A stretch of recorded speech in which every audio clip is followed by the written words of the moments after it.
So I'm joined by manager Phil Burke just before the Tuesday training session after a Droylsden 2-2 draw at home on Sunday. Due to technical difficulties and issues, we're having to do the interview tonight. So just going back to Sunday then, Phil, the 2-2 draw against Droylsden, what were your overall thoughts on the game? Yeah, I mean, as you say, first of all, I'm having to talk about it more than I want. Stood here in the snow now. Thought I smashed my interview on Sunday. Actually, it's a bit harder now. Obviously, now we've sort of had more time to reflect. Emotion has settled a little bit more than it was on Sunday. But no, the first thing is massive respect to Droylsden. They came with bravery in the game plan. They didn't just want to sit in and go long, or try and just have a low score line defeat. They came to get a result. They got a result. They deserved the result. They were organised. They were spirited. They understood exactly what the job was. And for me, they were the better team in the first half. We deservedly trailed 2-0 at half time. The goals that we conceded weren't great. We were really flat. It was probably one of our worst halves this season. But compared to the second half, it was complete chalk and cheese. As you mentioned there, we're 2-0 down, trailing 2-0 at half time. One from uncharacteristic mistake from the goalkeeper, and obviously uncharacteristic mistake from the defence as well over recent weeks. What was said at half time to get the reaction that you desired for the second half? Well, to be honest, we went with a little bit of a different tactic. We didn't feel like going in shouting and screaming and getting in the faces of the players was going to be a productive approach. So the first thing was asking the players to start, get the players to talk, get the players to dig each other out, get the players to actually show their emotion, to show their character, and to show, to be honest, their intelligence of what they know, what they should have produced, and to show that they knew what they didn't do right. So the players' attitude in the changing room was great.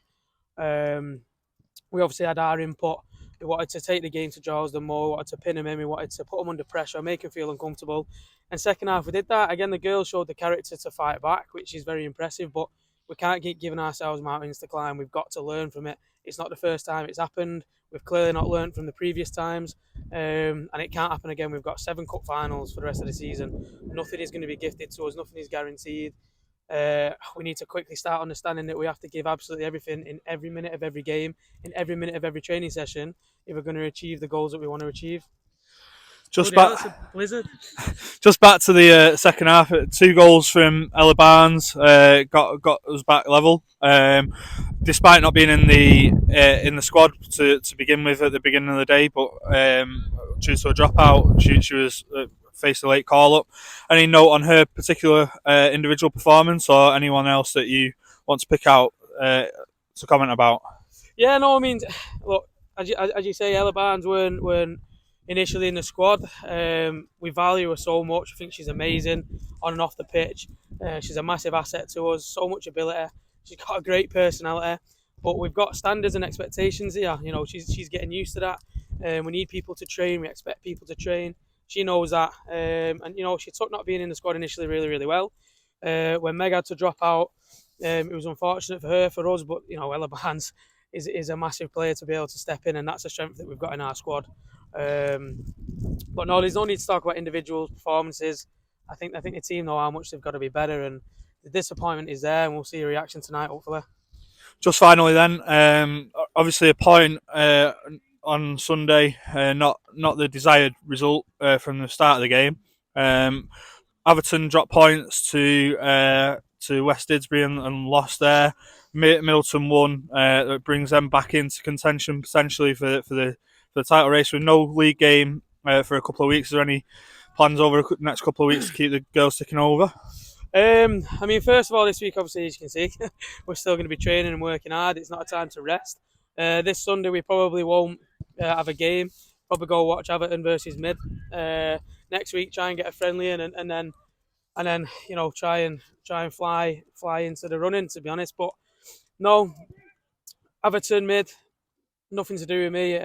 None of my concern. If we do our job, we win the league.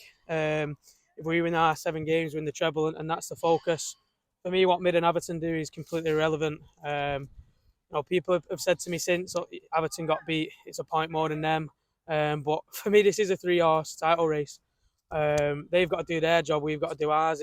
For me, is we won't see us for a second tonight talking about Everton or Mid. It's about what can we do better. What can we do to make sure that we're not dropping points in any league games. It doesn't really matter who we play.